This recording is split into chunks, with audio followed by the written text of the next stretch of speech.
اعوذ باللہ من الشیطان الرجیم بسم اللہ الرحمن الرحیم۔ علم و شعور کے معزز دوستو، بھائیو، السلام علیکم۔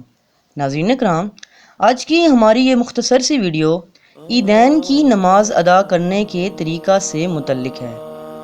چونکہ عید کی نماز سال کے بعد ادا کی جاتی ہے، اس لیے بہت سے لوگ عید کی نماز میں تکبیر اور اس کو عملی طور پر ادا کرنے کے طریقہ کو بھول جاتے ہیں، اور بہت سے لوگ تو پیش امام سے پہلے یا بعد رکوع کرتے دکھائی دیتے ہیں۔ اسی تمام تر عمل کو دیکھتے ہوئے ہم نے آج یہ ویڈیو تیار کی ہے۔ امید ہے کہ اس سے آپ کو بہت فائدہ ہوگا۔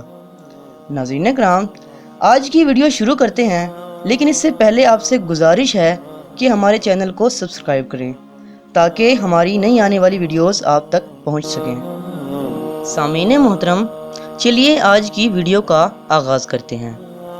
عید کی نماز کا طریقہ دیکھتے ہیں۔ سب سے پہلے نیت کریں گے 2 رکعت نماز عید الفطر یا عید الاضحیٰ واجب بما زائد 6 تکبیروں کے۔ پھر تکبیر تحریمہ کہہ کر ہاتھ باندھ لیں اور ثنا پڑھیں۔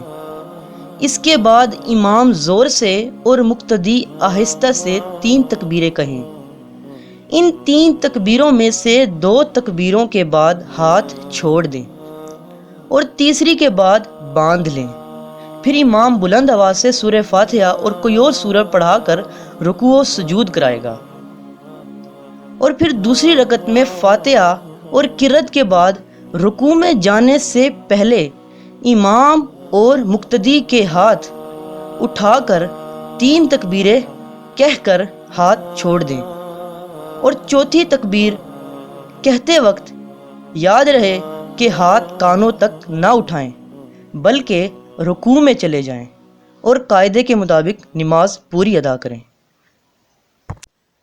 معزز دوستو، عید کی نماز واجب ہے، اور روایات میں آتا ہے کہ عید کی نماز ادا کرو کیونکہ یہ تم پر واجب کی گئی ہے، اور اس دن غسل کرنا، خوشبو لگانا اور عید کی نماز سے پہلے کچھ میٹھا کھا لینا سنت ہے۔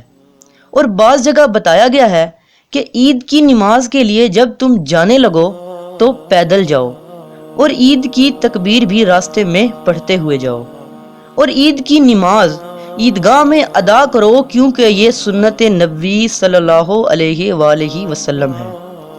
کیونکہ آقا دو جہاں حضرت محمد صلی اللہ علیہ وآلہ وسلم نے ساری زندگی نماز عیدگاہ میں ادا کی، اور سوائے ایک دن کے جس دن بارش ہو رہی تھی۔